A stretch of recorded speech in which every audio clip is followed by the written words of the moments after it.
Oh hey, I'm glad you're here. I'm your host, Dirk Marshall, and VHS is on break as we prepare for Season 8. So here's another of our new releases and late returns, where I'm joined by a guest and we shout out all things entertainment that are bringing us joy and take a look back at a hidden gem. If you hear a sound in the background, that's the air conditioning, because the world is on fire. Very hot. My guest for this episode is Brady Kimball of the Solid Six podcast, and if you aren't aware of them and enjoy films and people discussing them, then please check them out. I think Allison, previous guest, you can hear her on our cocktail episode. Josh and Brady do an excellent job covering a wide swath of cinema, and you can also leave them voicemails, like maybe I did, possibly listing off as many movies that contain full frontal male nudity in under 2 minutes. Possible. They have fun ways to engage, which is a great word. In this episode, there's some tomfoolery with their names. The backstory I didn't really get into in the episode, so I thought I would right here. Reviews are a big deal in podcasts. It means a lot to creators, not only that you listen, but when you take a moment out of your life to give us feedback. Any interactions on Twitter, Instagram, Facebook, wherever you choose, it really fuels us and keeps us going. So in being mindful of that, I wrote a few reviews for other podcasts. And on the Solid Six iTunes, I wrote a real masterpiece, and in doing so, may have misnamed Brady 3 times. Not in a hurtful way, mind you, but I like to create a little moment of wonder. So head on over to the iTunes podcast platform and read that. And hey, while you're there, how about you write a 5-star review for Jabari, Asia, and Banjo? They put a lot into their podcast, and they deserve your support. So, Season 8 is on its way, but right now, how about new releases and late returns from VHS?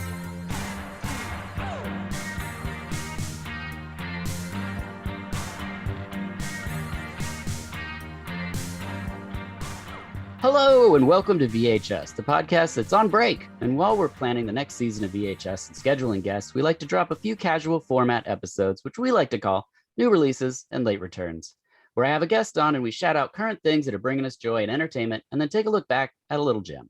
I'm your host, Dirk Marshall, and you can enjoy life to the fullest by finding us on Instagram and Twitter at VHUS_podcast, or find me on Instagram, Dirk Saster, and the link is there as well. For this NRLR, as the cool kids call it, I'm joined by Brady Kimball, co-host of Solid Six podcast. Thank you for being here.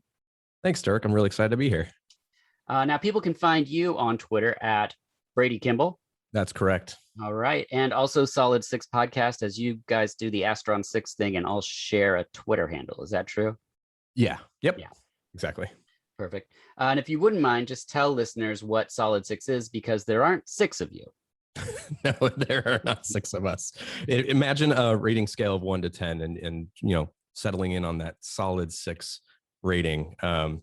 But we do basically double features. Each host gets to pick a double feature, and then we rotate. So it keeps things pretty fresh and also keeps us on our toes. As you know, with hosting, it kind of changes things versus being a guest. Oh, and yes. Being able to guest on your own show in a way is a lot of fun.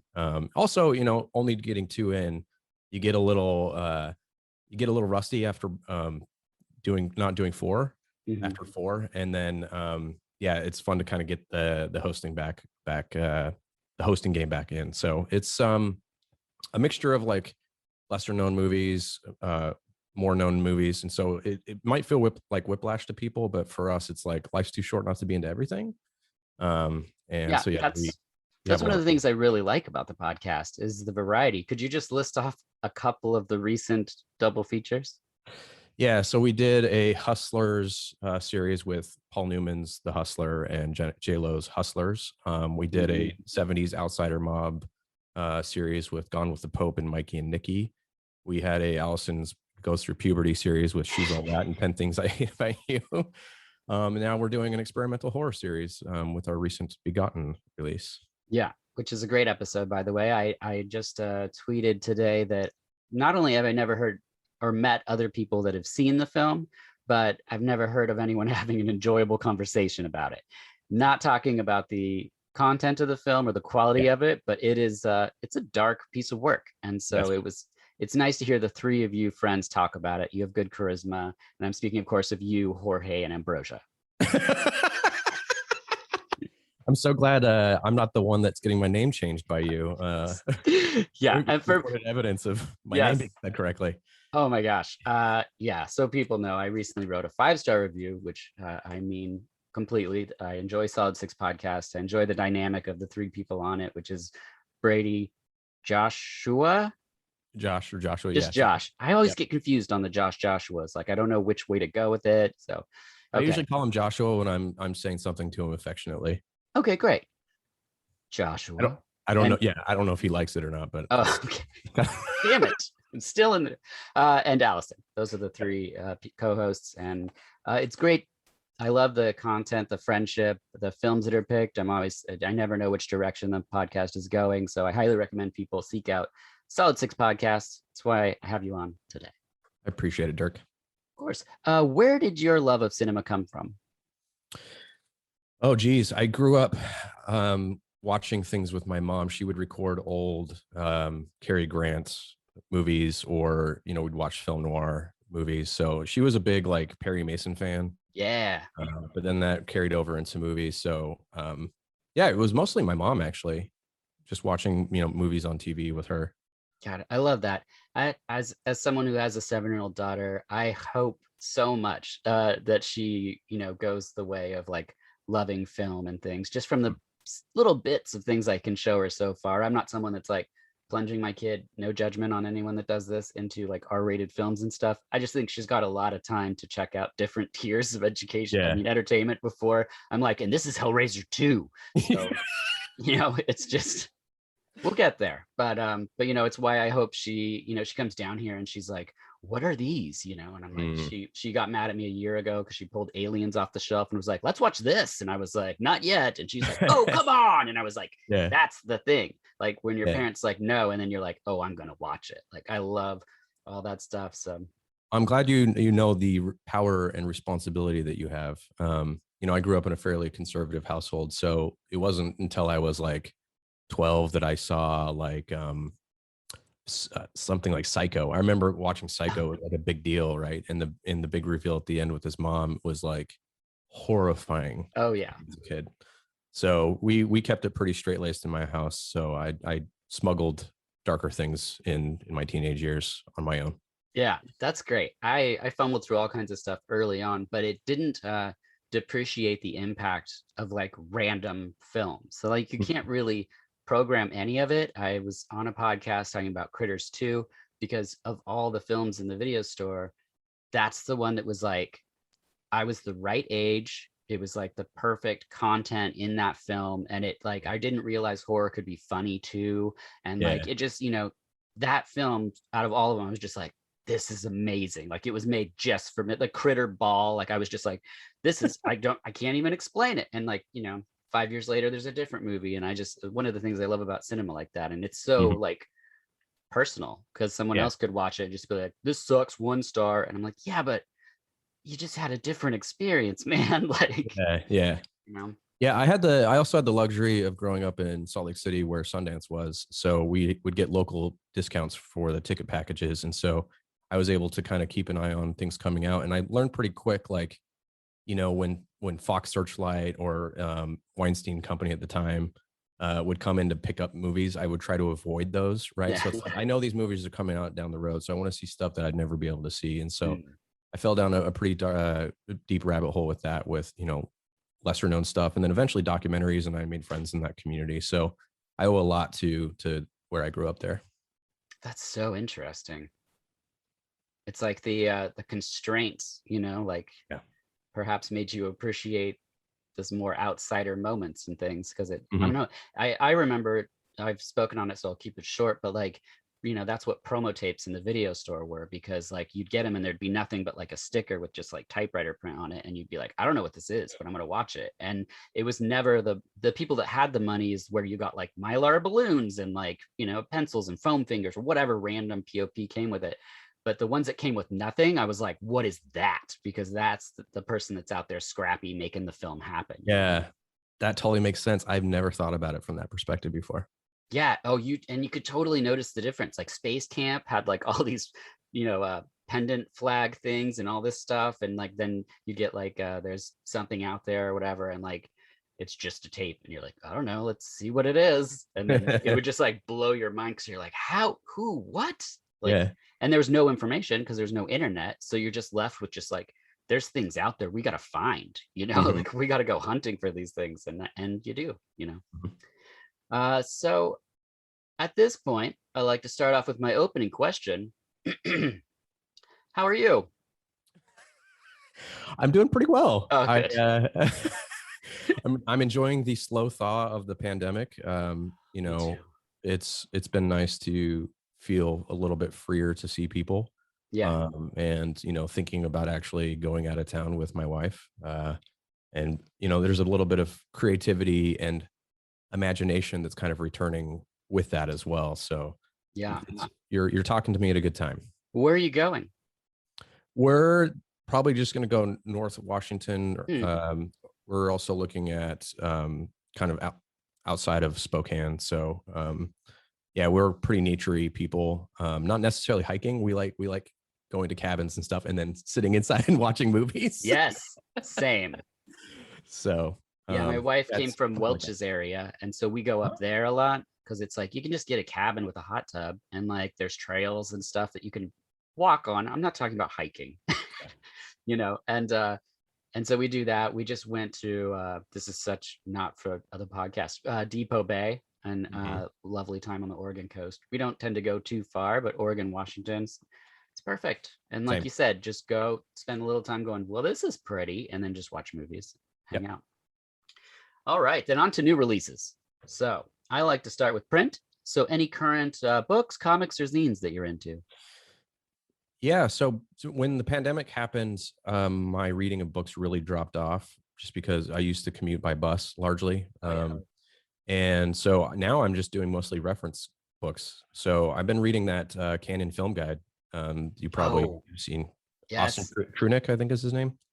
I don't have it yet. I'm gonna get it. I know is the second one out yet, or it's on its way? Yeah, he's working on it. Okay. So this first volume, so it's volume 1 of 2 or 1 of 3, maybe, I don't know, but it's the years 1980 to 1984, and each chapter covers each movie in the Canon Group's filmography, chapter by chapter. So some of them will have interviews with cast, some of them will just be almost like a blow by blow of the movies. But I didn't grow up with Canon, so I'm a late bloomer. So for me, like having my morning coffee and being able to dip my toe in these waters of these different movies, I can kind of say like, okay, I'll save that one for later, or I got what I needed from reading this chapter. So I did see that documentary that came out like 10 years ago that I thought was a lot of fun. But then after I saw it, I was like, cool, see you later. So I just for some reason never followed through on watching their movies, even though I really enjoyed the documentary. So yeah, that's great, because I mean, it's so weird because when I was growing up in the video store, I'd pick everything off the shelf. I saw things just out of order, and so it's like I always say I don't know a lot about movies, but I've sort of steeped myself in some peculiar juices, and Canon for me feels like the mainstream version of like Empire Pictures International and stuff, things that like I'm like super passionate about, because like those were the things that spoke to me after finding like Critters 2 and being like, I gotta go on a hunt, and then you realize like there's a pattern, you're like, I need to follow these footprints. And you get to Empire and you're like, holy smokes. And then you realize that every time you stay at your friend's house that has HBO or whatever, there's a full moon movie on, and you're like, wait, what's Puppet Master? And it's like you piece it all together and it all comes back to Charles Band, and you're like, we found him, we found the emperor of this weird strange land. And like I love all that. I have this huge book, I don't know if you saw me post about it, that's from the guy that directed like American Ninja and a bunch of stuff. No, I didn't. What is it? I'm gonna grab it right now. Okay. It's great podcasting. Okay, so here it is. It's Stories from the Trenches, Adventures in High Octane Filmmaking from a Canon veteran, Sam Furstenberg. So he did American Ninja, Ninja 3: The Domination, a bunch of stuff. This thing is huge. Look how big this thing is. Yeah, so it's probably like 2.5 to 3 inches thick. Yeah, yep. And it's got like interviews with people like from those movies, Breaking 2, Boogaloo Shrimp, and everyone's in this. And it's Marco Siddleman joint. It's an amazing read. When you get done with that Canon book, I recommend it. And this one's more of a memoir, a little bit more. It is, but it has a ton of like interviews from other people that were on set at times and stuff. So it's awesome. Yeah, love to check it out. So yeah, other than that, Nothing really.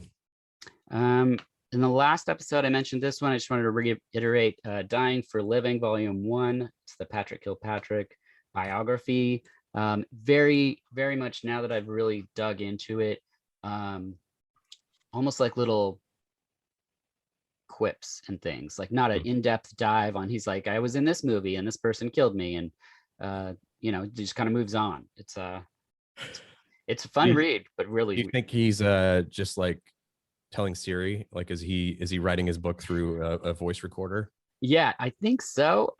Or it's good. Like, there's just so many chapters. I'm not sure exactly. Another one that. Do you have any more? No. Okay, great. Another one I wanted to point out to everybody is Dr. Pat Morris's Walter Potter's Curious World of Taxidermy. Oh, cool. It's an amazing book, a foreword by Sir Peter Blake, and he would do these like dioramas of all. Let me try to find a good one for you. They're all taxidermied animals in like a wedding. Let me see if I can get it up there. Yeah. A wedding procession. Yeah, that's cool. And make all the clothes and everything. But the book's cool because you get really close up. So if you go see if you find one of the shows, it's like you can't really see the detail, but it's because they can zoom in. It's pretty amazing. And then the last one I was finally diving in is the 1000 Women in Horror book by Alexandra Heller Nicholas. Do you have this one? No, but I listened to an interview with her. She's great. Really great. And it's a mixture of like just breakdowns of like, here's this actor and here's the horror movies that they've been in, but there's also interviews and things. And I didn't realize that. I'd opened it once and was like, oh, I'm going to get to this. But then once I realized that there's these longer pieces in there, I was like, I really need to just set some time aside. I think I found my next book. Yeah, it's beautiful too. It looks wonderful on the shelf next to that, the Blood on Black Wax. Do you have that? Mm-mm. It's like the one that's all about horror vinyl. Oh, cool. It's really cool. It is a beautiful book. And they just did one that's, I think, science fiction vinyl. Because I know Dennis at Weird Wars in it because he brought Warlord's soundtrack back out. Okay. On vinyl. Okay, cool. Yeah, definitely share that with me. Yeah, for sure. With the taxidermy one, that looked familiar. We're covering Brothers Quay next episode, and so we're also doing we probably will talk about Jan Svankmajer a little bit. So I'm assuming they all run in the same crowd. Well, this guy's from a long time ago. Oh, okay. I don't remember the years, but I'll get it to you after the recording. Talk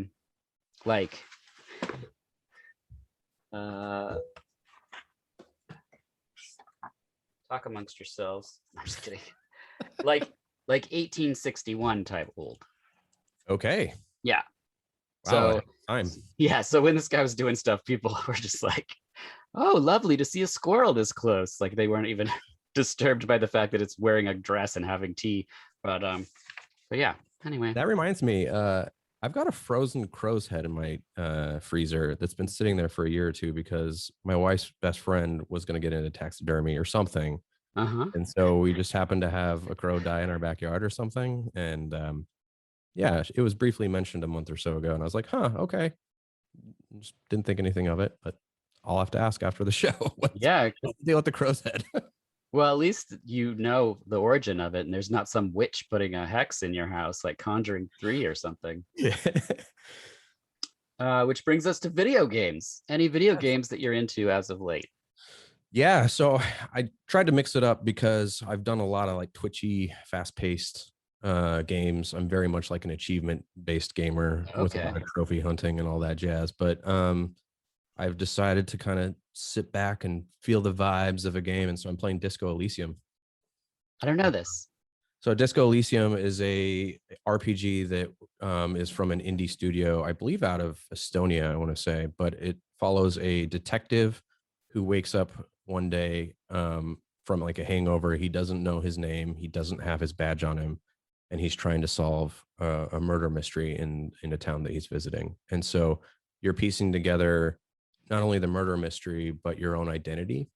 And through the different dialogue choices, you kind of get to decide whether you want to be a brute, or somebody who's witty with a silver tongue, or somebody who's a little bit more out there with like psychosis or psychic stuff.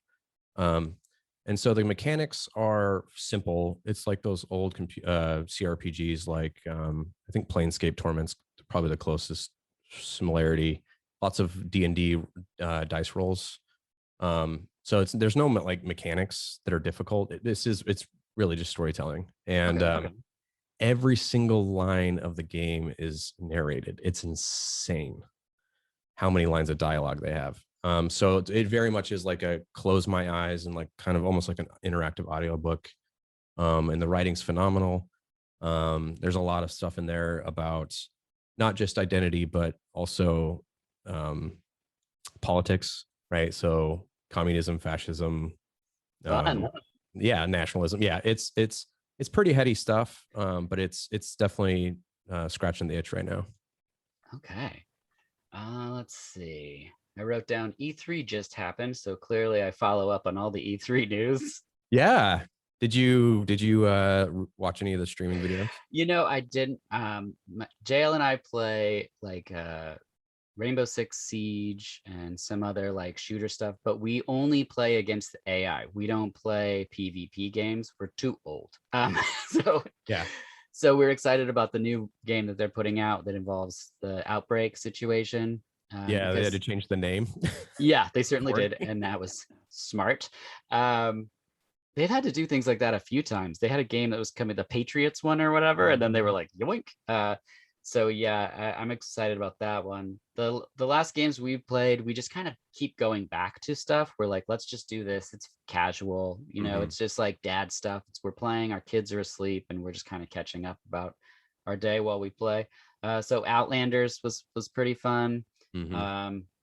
My daughter is into Fall Guys. I don't know if you've played Fall Guys at all. Okay. Yeah. And the last big one we absolutely loved was Remnant from the Ashes.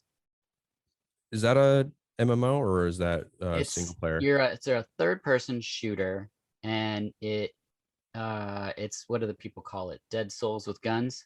Yeah. Basically. So I never played anything that was that challenging and frustrating. And then you feel the payoff, and then you're like, oh, I get it. They just sort of made this drug that you now get by playing this video game for hours. So yeah, It's really good. And every time you play, the level is different. So where things were in his game were completely scrambled in my game. So us going back and forth between the two, it made it like really enjoyable. So I enjoyed that a lot. Cool. Yeah. So Siege was the game that I played last year a lot.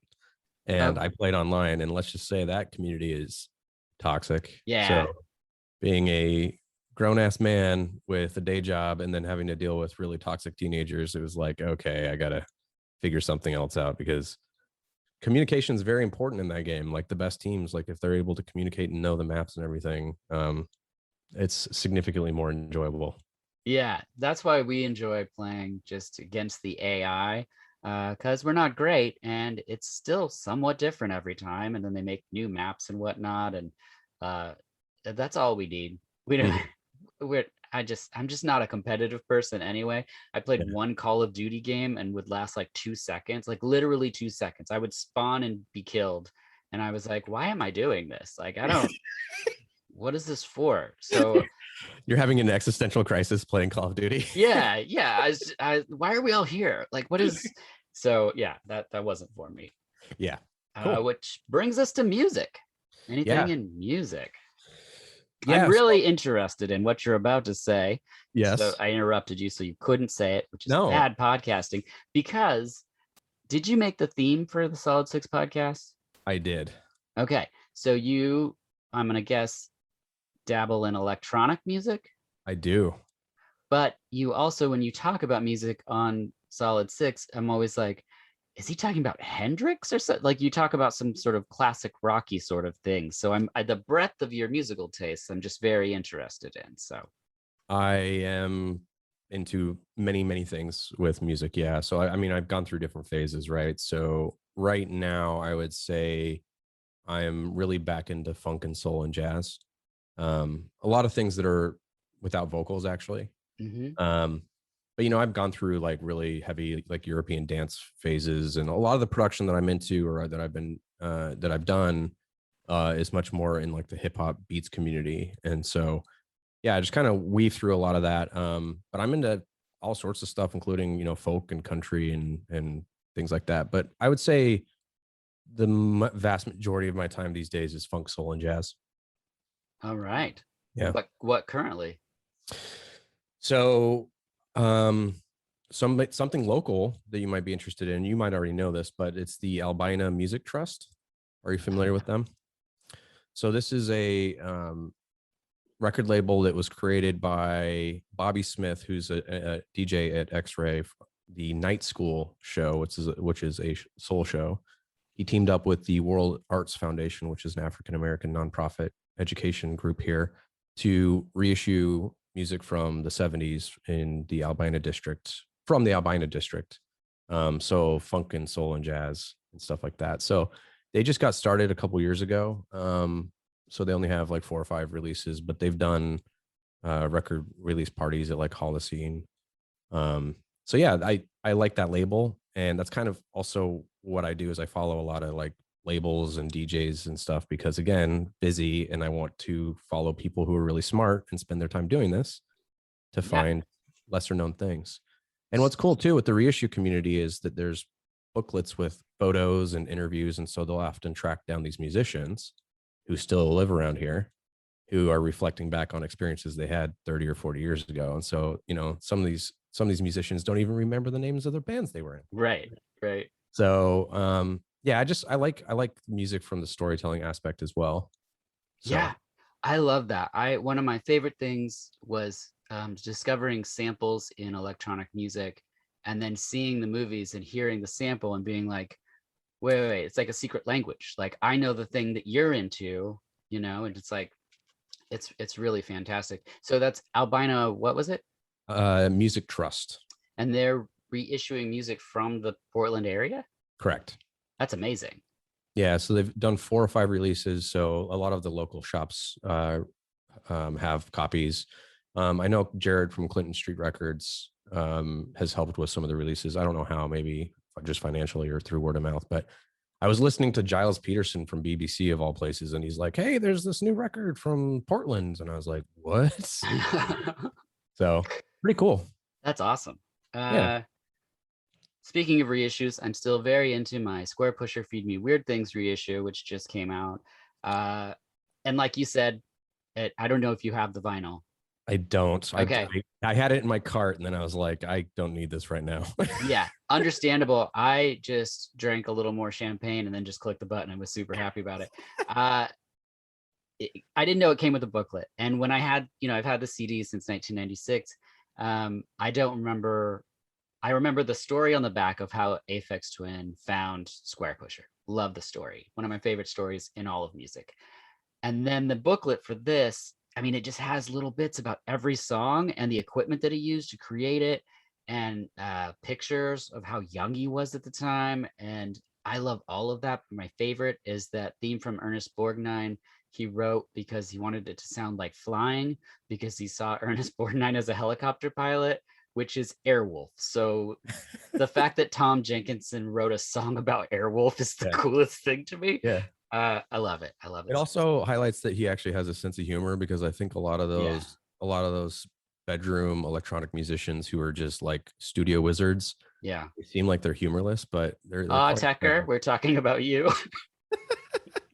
But yeah, he has quite the cheeky sense of humor for sure. He does. Yeah. My Red Hot Car is a clear example of that. Yep. And then the other thing I'm into right now is because like what happens for me, maybe this is you as well, I don't know, but the changing of seasons changed the taste of music that I'm experiencing at the time. Yeah. And so when it leans for me towards like the 90s hip hop sampling that went on to be like trip hop and things like that, I just love it, like that instrumental situation where it's old jazz records that are sampled and cut up. Mm-hmm. So Squarepusher always pushes me into Nat Elliott's stuff as Third Eye Foundation. And he did Wake the Dead in 2018, which I didn't know existed until a month ago. And I absolutely love it. It's not like my favorite Third Eye Foundation album, but it's pretty good. And yeah, I've heard the name, but I don't know if I've heard their music or his music. Yeah, Matt Elliott's the guy. You can check out his solo stuff if you like sort of sad, dreary, acousticy kind of things. It's a Mhm. lot of like, it seems like he's like bending strings and like mutating old records kind of in the background of singing like old songs about drunken sailors and things. Mhm. But Third Down Foundation is sort of the sample based thing he did in starting in the 90s. And it was kind of like, not like drill core or something, but like Mhm. pretty aggressive breakbeat samples, not like programming, but like loops. And then a lot of like string bending and weird sample manipulations, very dark. There was oh God, I can't remember the name of the album, but I Poo Poo on Your Juju is a collection of remixes that he did of like Blonde Redhead and stuff like that. That's really good. Um, but yeah, just check out those, Okay. yeah, the early couple albums. Okay, that's helpful. Like if you brought up Blonde Redheaded, so I think I kind of get the gist of what he's doing. Okay. Yeah. It's a lot of like acoustic sampling and manipulation of sound rather than like the programming of a squelchy 303 with like Mhm. rapid 909s, it's Yeah, like yeah, yeah, yeah. not that. But Yeah, so when I haven't written anything for like a year, but the stuff that I was writing before the pandemic is very much that style of like sampling more classical, very romantic strings, and then filling in the gaps with synths. And I've yeah. got a bass guitar and an electric guitar. So I'm not good at guitar, but I have some drum pads and Ableton and synths and stuff like that. Soft synths, hardware synths. That is a dark hole of money pit that I don't think my household would be okay with. Yeah. I had in an experimental music project in the early mid 90s, and it was right when soft synths were coming out, and I had an ASR 10 and Sonic Works sampler. Oh So yeah. full expansion of keys and everything, and I loved that for sampling. But soft synths just made more sense for me because I could just get a couple racks and like that's all I really needed. There Mhm. wasn't Orbital or something, It's Yeah, like yeah, yeah. so yeah, I think that's smart. And I honestly I get really burnt out on the analog synth stuff when someone's just like all that way. I can listen to about 1 hour of it and then I'm like, why? Yeah, It's like yeah. I have an album that's just a 1-bit recording, and I'm like, I mean, it's cool, but like, I'm not putting it on for anyone else. Um, and then, did you have any more music? um. Oh, I'll bring this up. So with our Begotten episode, Yeah, it got me to relook into or rediscover the hauntology stuff, right? So the Caretaker is probably the most well known of that scene. His name is also Leyland Kirby, and he does a lot of like 78 RPM record manipulation with reverb and pedal and stuff like that. So I'm also into like ambient music and experimental stuff like that. So it's yeah, been fun to get back in touch with that part of my tastes and things like that. But like you said, seasonally, I mean, listening to Haunting Finnish Death Chants on a hot June, yeah, it's not really doesn't really fit the mood. So right. Totally agree. Yeah. Do you like Forest Swords? yes. Yeah, that's Yeah. what my brain goes to right when you say that, because I'm like, when I heard them, I was like, oh, this is perfect. Like you're playing some instruments, but there's sampling there, and there's Yeah. no singing, which I really like. So I love that cover too of the girl underneath the boulder. yeah, Yes. gorgeous. Cool stuff. Yeah. My last one is just Daniel Avery's got an album coming out the 24th of June called Together in Static. 2020's Love and Light was one of my top 3 albums of the year. My cozy spot, well, I have a few, but one of them is mid-era Warp Records. So, where your Aphex Twin and everything is and your Autechre before they go too out there. It's just bassy and weird minimal pieces. There's some noise pieces, but not like too concrete, so it's not going to scare anyone in my house. Um, 9-minute nothing happening techno opuses. I just really love that stuff, and he changes it up on the album, so it's not ever stuck in one spot. Hmm. So I really like Daniel Avery, and I'm looking forward to that new album. Cool. Which brings us to television. Any television that's good for you?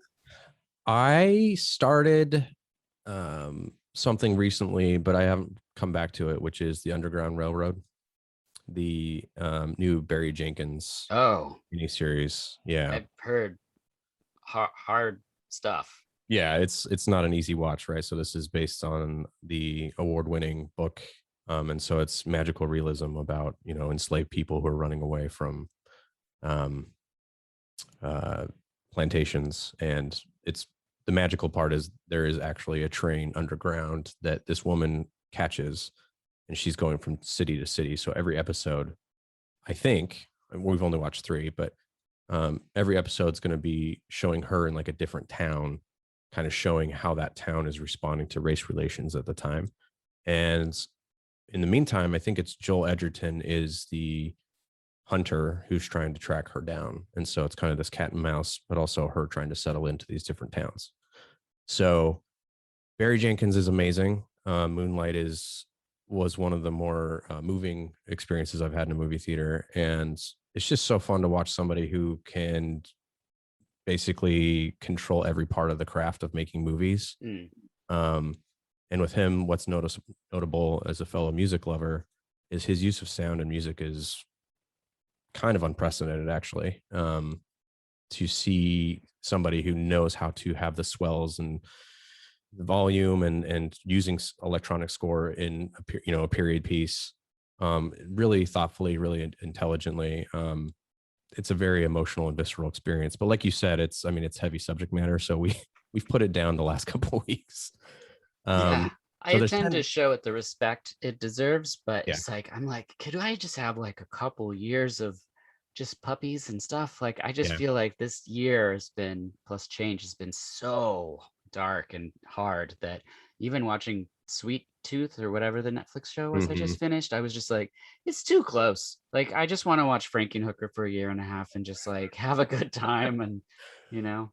Yeah, it's definitely been the hardest year for me, like in terms of my threshold or tolerance, where I'll watch something and I will have almost like a physical Yeah. reaction to it. So but other than that, I've been all in on movies. So yeah, TV's it's also kind of I feel like TV is its own culture. I don't know if you feel the same way, but it's Yeah. like there's people who watch like they stream shows and then there's like movie people.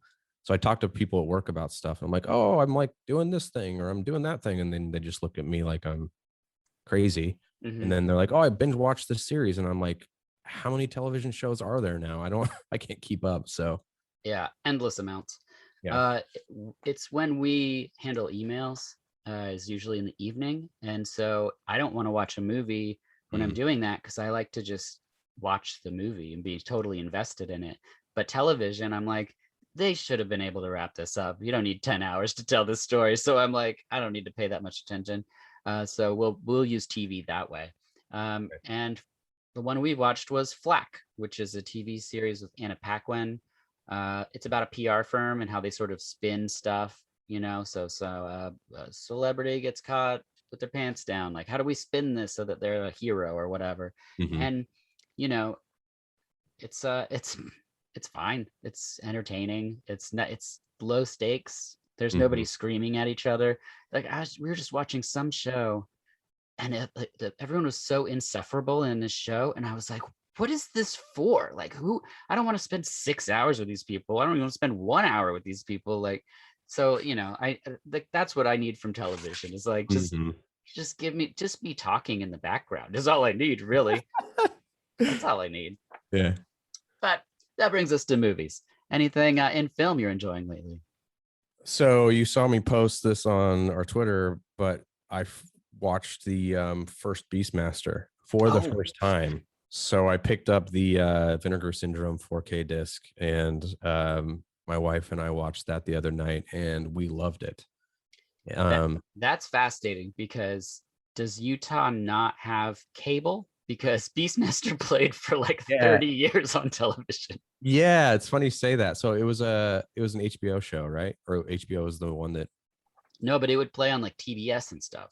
Because there's Okay, not that much you have to cut out of Beastmaster for it to be like TV friendly. And you that's just, true. because they have to put so many commercials in, you're just Hmm. like, oh, just cut out all the interesting parts and you can just show the guy with the ferrets. So, Yeah. Now there's cable. We had cable. I had okay. NBC But and never saw Beastmaster. For That's whatever. amazing. That's great. Yeah. Well, and I'm glad you enjoyed it. I'm sure Mark Singer is pretty stoked that you saw it. And He was fascinating in that movie because first of all, he got so shredded that he had like no body fat. So it was like kind of strange yeah, to see that. But then he went from being this really um, heroic, idealistic guy that little kids could look up to then a creeper that, you know, has doesn't really understand how to treat women. but have you seen 2 Through the Portal of Time yet? With Wings Hauser, no. What about 3, The Eye of Abraxas? No, I have Tony not seen either of those. Tony Todd's in it. I bet he's never seen it. I do want to see the second one though, because the car coming out of the portal. Don't expect that. Really? It's the promise of Beastmaster in the city is so not. I mean, I'd say watch it, of course, for sure, please, but don't expect that cover. Okay. It really sells you something. Well, yeah. Well, that holds true for the first one too, right? Because Vinegar Syndrome did those really nice commissioned illustrations, and they make that movie look like it's Game of Thrones or something. Yeah, It's not Game of Thrones. It's no. like it's very humbling to think about how far we've come in terms of production value, because that movie probably had like what 20 to 30 people between the villagers and the people in the on the throne, or in the not the castle, but you know what I mean. Yep. And it just felt so sparse, right? It just felt like they filmed this in the middle of some farm with 20 to 30 people. Yeah. And now it's like we expect hundreds or thousands of people on the screen. And obviously we can CGI, but there's still, I mean, it's crazy how big production's gotten now. It's so unnecessary. Like when I saw the Lord of the Rings movies, I was like, why are we this high up? Like, who's the person that was like, I liked it, but I would have liked to have been higher up above some cliffs? Like, who's requesting these things? Don Coscarelli did great with Beastmaster. I mean, a man throws a baby in the fire and we all just roll along like that didn't happen. It's like, what? No one's going to address this? Yeah. It smells like cooked baby. Nobody? All right. James Earl Jones? Nobody's seeing this. I don't know. Oh yeah, we had a lot of fun. I think the thing that sealed the deal for my wife is when the eagle swoops up and carries the kid, and it's clearly this like mannequin that's attached to a eagle's talon. Yeah. Flaps away. Well, they threw the baby in the fire before they shot that part. They weren't thinking. They were babyless. They're like, we got to do something about this. Yeah. So have you seen this disc? I haven't. I didn't pick it up because it was like $40 at the time, and I own Beastmaster 1, 2, and 3. I just couldn't justify it, but I am gonna get it. Well, Movie Madness probably has it, and you could, I think, watch it for the documentary. So I started it, but I paused it. The feature length documentary. It seems pretty extensive. So I was like, I'm going to come back to this when I have a little bit more focus. Yeah, I got to do that. I really do. Yeah. My first film is Russian Raid from 2020. This is it's probably because I didn't see it on his post, but Mikey that does the Atkins Undisputed podcast, where he goes through every Scott Adkins film and has Scott Adkins on it talking about the films, which is pretty great. So cool. Yeah, but him, and as well as Elijah Kicking and Screaming, I ought to never forget his name. Those 2 podcasts would put me in the mindset of looking at action movies that I hadn't seen. And so I just was searching down, someone watch this, someone watch this, someone watch this, you know, just going through all the streaming services, and came across this movie called Russian Raid. And so I put it on, and like, if this was shot in the 90s with Michael Dudikoff, it would be one of the ones that we talk about. It's shot in 2020 and it's Russian, so that's not the case. But like the fight choreography, the fact it takes place mostly in one factory, it's really smart decisions for like indie action, and the fight choreography is really well done. It's nothing that's gonna like blow anyone away, but it's very fun, and it clicks along at a fast pace, and it has a good payoff. So Russian Raid from 2020. And I've also been on a Lee Jung Jae kick after seeing Deliver Us from Evil from 2020. I rewatched New World from 2013, Assassination from 2015, and both along with the Gods movies from 2017, 2018. Those along with the God movies are wild. I don't know if you've seen them, but it's like, I mean, it's like weird metaphysical gods and death and reincarnation, but also an action movie. Really crazy, really interesting, pretty fun. So yeah, That sounds like my kind of jam. yeah. And I haven't heard anyone talk about these things. It's only because I was following an actor and being like, what else? What else? And then I hit this Yeah. thing and I was like, this is great. I mean, it's huge budget. The second one I think didn't make as much money, so I don't think they're going to do a third for the trilogy, but Mhm. it's pretty fascinating. I've dipped my toes in these waters that it seems like you're swimming in because I saw Avengement a few years ago. Oh yeah. And that was my introduction to Scott Adkins. And I loved that movie. And Yeah, that was the movie that made me realize there's this whole other thing going on with action movies that just because of marketing or, where country of origin or whatever it is, you're not really seeing them talked about here. But it's, yet again, another like the crazy guy running out saying, no, you need to see these action movies. Statham's nothing compared to this guy. So yeah, I'm looking forward to diving in more to some of those recommendations that you have. Yeah, which means if you have do you have any more movies? I know you watch a lot for the podcast, so yeah, I've got one. It's called I Lost My Body. Let me double check. Sorry. Don't know it. Yeah. So yeah, it's called I Lost My Body, which is a French animated movie from 2019. So this is shot from the point of view of a severed hand that is trying to find its way back to the man's body, the man's body that it comes from. And so is this about Thing from Addams Family? That's kind of, it kind of has that feel to it where the hand definitely has like the personification or the, it moves like a human. Okay. So it flashes back and forth between the person when the body or the hand's attached to the body. It flashes back to when the man is a child. And so you're kind of piecing together the story of why is this hand away from this guy's body? Like, what does it mean? And it's very French, meaning it's morose, macabre, and it's kind of about grief and living your life. And, it's very beautiful, but then at times it's like, I don't know if I really feel sorry for this guy or like I'm rooting for this guy. So it does a really good job of kind of keeping you guessing as to what this character's motivations are, why he acts the way he does, things like that. So I'd heard about this a couple years ago. It won the César Award for Best Animated Movie, which I think is like the French Oscars. So we watched that on Netflix. Yeah, I Lost My Body. Okay, I'll check that out for sure. Which means it's time to play a game. Surprise, we're playing a game.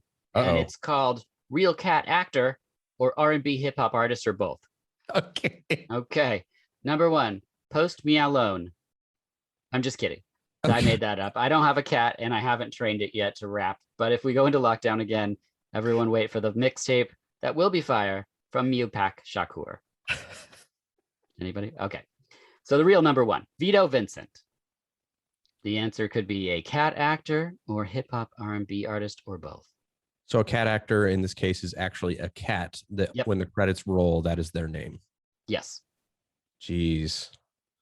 That is a cat actor. You are correct. It's an orange tabby who's been in Broadway productions as well as 30 Rock and The Colbert Report.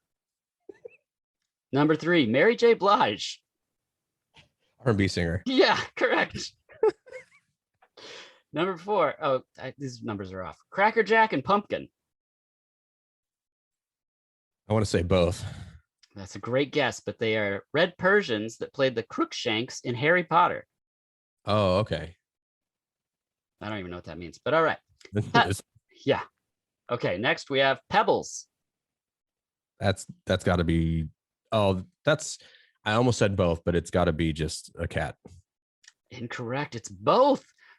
A cat actor who played Miss Norris in Harry Potter films, and Pebbles, who had the hits Mercedes Boy and Girlfriend, and also is responsible for forming TLC. Oh my goodness. Girlfriend. Yeah. I did not realize that was her name. Yeah, most people. I mean, she had the 2 hits. It was quick. And our last one, Tiki. That's got to be both. Good guess, but no, it's just the cat from Homeward Bound. And that's how we play Real Cat actor, or R&B hip hop artist, or both. Uh, Nicely done. I thanks. should have prepared. No, I didn't tell you we were What playing a happened. game. Which brings us to late returns. We're going to today talk about Evil Cat, aka Hung Mao from 1987. Synopsis is Master Chung is the last of a large family whose members of for centuries have protected the earth from a demonic cat with 9 lives. Directed by Dennis Yu, who did The Imp and Sketch of a Psycho. Anywhere you want to start? Let's start at the top. Those Okay. credit music. I don't know what it is about Hong Kong production companies, but they sure do know how to suck you in with their animation and their synths. And it's like, oh my goodness, I'm about to watch the best movie ever made. Same. Yeah, I get that feeling. The first time I saw Evil Cat, I was late to it. I did not see this beginning. I tracked down this film, and just the opening of it was just like better quality than I expected because it's not Mm. on DVD anywhere or Blu-ray. And yeah, man, the opening moments, I was like, this is amazing. And then I just started getting into like, it's written by Wong Jing, which is awesome because he has like what I wrote down 214 credits, including The Seventh Curse, which is like one of my favorite movies. And then Naked Killer 1 and 2. But there's like 214 to choose from. It's a lot of writing. Yeah. It's just a writer that wrote for all the big production companies, then I assume if they wrote that many. Yeah. Oh, for sure. For sure. So much. And the stars, we have Lau Kar Lung, which I've heard the 3 names in different orders over the years. So I don't know what you came across, but it's very inconsistent online. And I apologize to anybody if I have it wrong. I didn't look further. Okay. I'm stuck on Naked Killer, by the way, because I literally watched that for the first time a week ago. Oh, whoa. Yeah. So I didn't know that there was a connection between these two movies. Oh, that's great. That's my favorite thing. I mean, I get so excited when I'm just like, oh wait, this person, and that's how it was with Lau Kar Lung, because I mean, we're talking as an actor, Invincible Pole Fighter, Drunken Master 2, so many movies, just tons. Choreographer, One Armed Swordsman, Master of the Flying Guillotine, Oh yeah. Love director, 36 Chamber of Shaolin, Tiger on Beat, 8 Diagram Pole Fighter. I mean, it's just like this dude was at the top of his game in like 3 different, like I'm lucky if I can tie my shoes, and this guy is like excelling in, I mean, we're watching someone in a movie called Evil Cat, which we'll get to what that's really about, and he's like the best of the best. It's insane. And then the cinematographer, we got to say, because I'm sure we're going to talk about what this thing looks like, 106 credits. It's Arthur Wong, who did 36 Chamber of Shaolin, Mr. Vampire 2, Ultraviolet, which is nuts, and Iron Monkey. So, I mean, just incredible. I don't know how they got him for Ultraviolet. That is insane, but yeah. It's pretty amazing. EW listed off 25 of the most iconic cats in cinema, and the fake cat from the new Pet Cemetery is on that list, and Evil Cat's not on that list. And I was like, get bent, EW. Oh. Yeah, the rest of this podcast is just me telling people to get bent. Now, are we considering the cat from this movie the painted drawings, or are we talking about the woman in the Andrew Lloyd Webber cat? Yes, that cat. Okay. But I would have taken the drawing cats, because I forget that's in it every time I watch it. Every time, the first time you see it, because there's like these optical effects and these like cartoon cat faces, and every time I'm like, oh wow, yeah, that's right. What's the name of the director that did Lady Terminator?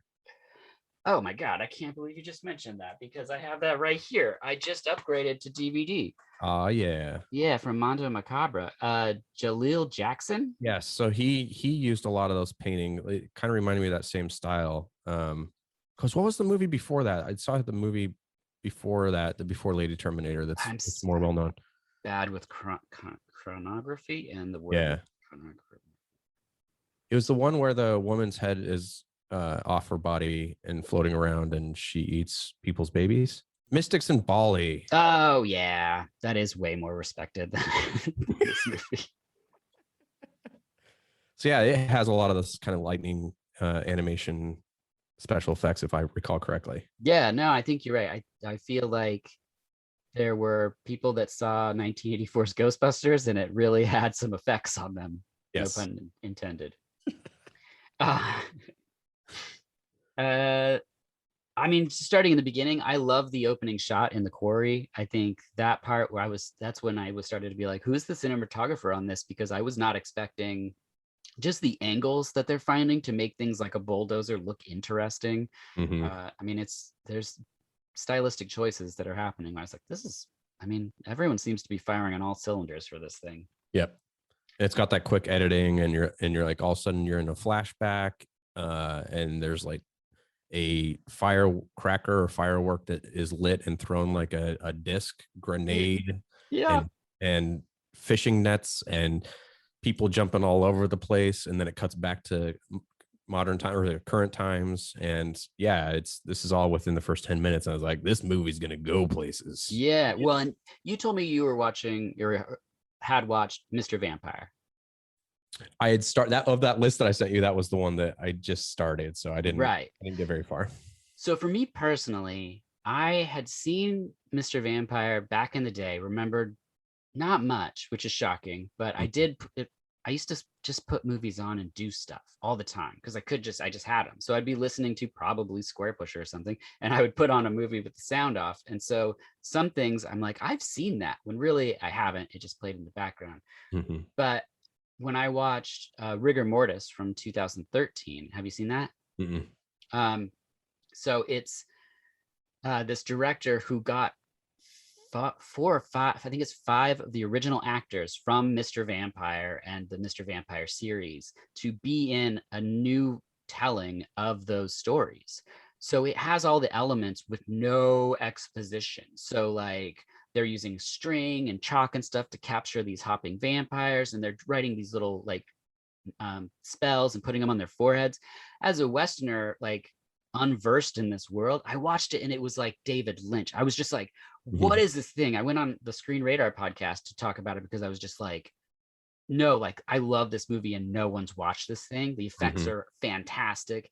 And because it's these original actors, I was just like, I love everything about this movie. Yeah. And but yeah, going back to this, it's the same thing. They're doing spells and stuff. And as a Westerner, I'm like, I don't understand what's happening. And it's utterly mesmerizing to me. Yeah. Yep. Agreed.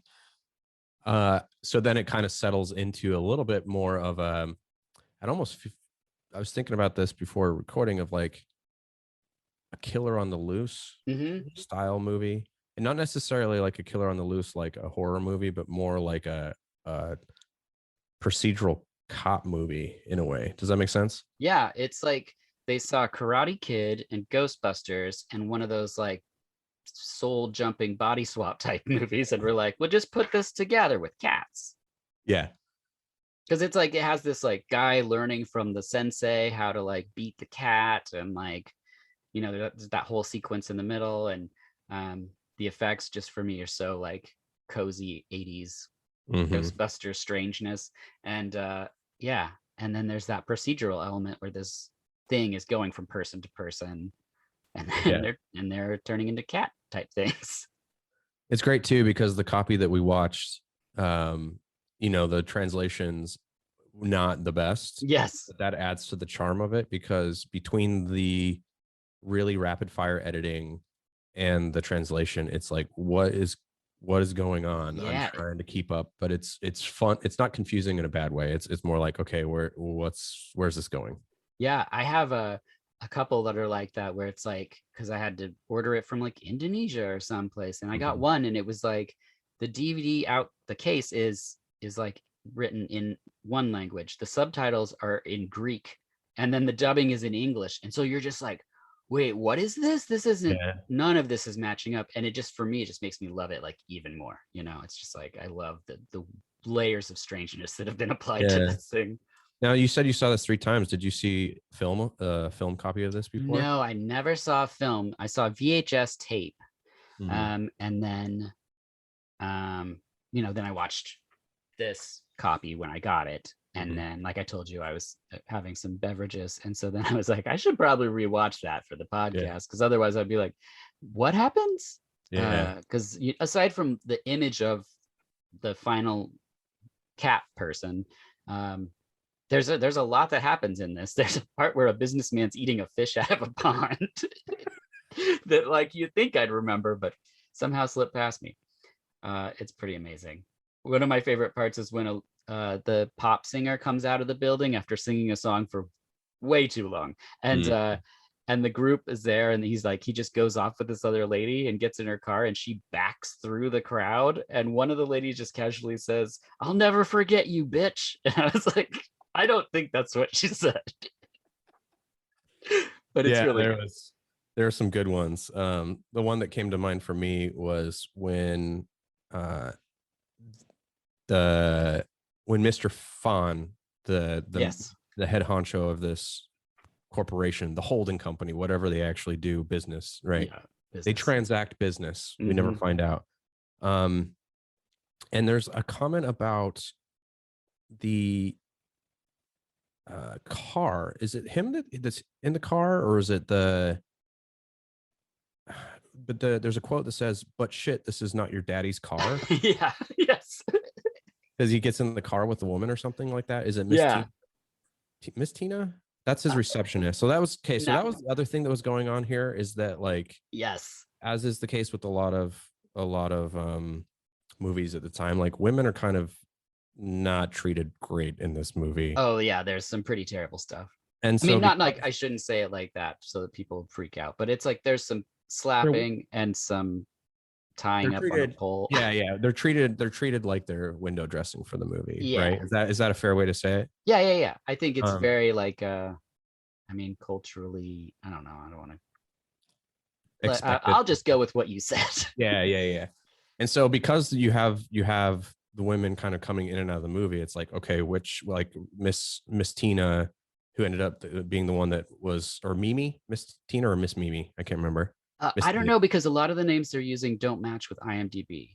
That's another issue. Yeah. But yeah, Miss Tina, she was the receptionist at the beginning of the movie that ends up being the woman who is possessed. Yeah. And just the way it's all set up between the editing and, again, the fact that this is such a male centric movie, Mhm. it's like, okay, who's doing what now? And yeah, it was an interesting nod to, like you said, the kind of the cultural norms of the time. Yeah. And it's I don't know, you can draw all kinds of stuff. Evil cat. I mean, it's just all the heroes are male. It's you know, I don't need to say it, people. Uh but man, when she rampages the police station in the film, that's a pretty amazing sequence. And one of the things I really like about Evil Cat, and where I think it's, you get the sense that this director who has done all these jobs, I mean, he knows how to compose a piece, because with a movie like this, what you always want is you start out with something and then you're going up. It's just going to escalate. And Hmm. so every like couple beats or scenes, something happens, and it's not going to be, it's outdoing what you've previously seen, Yeah. but it's going to go a little more. And he doesn't, like, he shows restraint until you really get to the police station sequence, and then once she's like full cat, and the whole thing that goes down in the courtyard where she shoots her arms off, and like just stuff where you're like, I didn't know what are the rules here, like, is this all, we can do whatever we want, like. And I love that, because there's not ever a point where I go, yeah, I get it, this is the restraint, and we don't have the Western thing of like 1,000 flashbacks and explaining to us Hmm. all the rules. They're just like, no, like magic arrows, roll with it. And you're like, oh, okay, well, sure. Yeah. I just wish it was more, you know what I mean? Maybe Right. it's Yeah, of because I want course. things turned up to 11 all the time, but there is that element of, like, that first fight scene at the very beginning of the movie, and then the fight scenes, or the kind of the magical aspects at the end. It kind of settled into this father son Hmm. thing in the middle, and then the son-in-law ish people trying to, like, vie for his daughter thing in the middle, that, yeah, it almost turned in, like, to a soap opera a little bit. Sure. Yeah, So yeah, I they just wanted that magic the whole time. right. Well, and we get spoiled with some of the gems we find, because it's like, you see something like Story of Ricky, and it's like, oh wow, they're really going for the gore with this. And something like this, you still have like punching through bodies, and she Yeah. slaps someone's head off at one point, but there's no geyser of blood. And it's like, you know, if it gone just a little bit more, I would have been like, this is, top 10, like this is so Hmm. great. But again, there's like some restraint there. Like maybe that's not what they're trying to tell with their storytelling. But also, she gets shot just like the dude by the Ed 209 in RoboCop. I mean, it's just as long. It's 7 people with machine guns, Yeah. That was fun. and she only bleeds from one shot, which is like probably my favorite part. The rest is just like holes in her shirt. Oh, I didn't even keep count. Yeah, like the one in the head, you see a Yep. bloody circle, and Right. one in the shoulder. I think it's the first time she gets injured. Okay. It bleeds, but like the rest of the time, it's just holes in her giant like cottony blousey thing. It's pretty amazing. Yeah. But yeah, did you have any final thoughts for Evil Cat? So I think you've seen more martial arts movies than me. How was the cat fu, the actual, kind of personification, or the, using of feline body language for fighting? Was that Well, fairly accurate, or compared to other things? No, I gotta say we're probably about the same as far as like I didn't watch a lot of karate films or like really action movies. I mean, I did in the 80s, but I didn't get into sort of international cinema until the 90s with like the indie boom. And then every once in a while we'd come across a video store and they'd have something in the foreign film section, which was like the whole world in one aisle. And you're like, this seems a little diminutive. Like, okay, Yeah. Blockbuster. But yeah, I go through like little clutches, like I'm sure you do, where you discover something and you're like, I want to know more about this. So I don't know. That's why I listened to somebody like Elijah on Kicking and Screaming, who was actually a fighter in Thailand for 2 years. And I'm like, when they talk about fighting, I'm like, I gotta sit down and take some notes, because I can enjoy the acrobatics of something like Scott Atkins doing crazy spin kicks in movies and stuff. I'm like, that's impressive. Wow. But I don't know the origin of where things are from. I didn't know what Muay Thai was until Ong Bak. Like I just, but that Muay Thai is definitely one of my favorites. When I recognize that in a film, I'm like, oh God. But it's because it's just so visceral and insane. Like you don't see a Muay Thai film and go, I wish they pushed it further. You're rather like, someone died, pretty much. Definitely given. You can't just elbow someone on the top of the head from 4 feet up and like no one's hurt. Like, no, that guy, he doesn't remember second grade now. So good. Brady, thank you so much for taking time to watch Evil Cat, and thank you for showing up here to share some of your faves. Yes, thank you so much for having me, Dirk. And again, Solid Six podcast, new episodes every Friday. Yeah, generally. I always try to keep up on that kind of stuff. So please find them, like, subscribe, and review. And again, if you forgot their names, it's Brady, Angus, and the Jackal. So until next time, I'm Drip Bombshell, and this is VHS.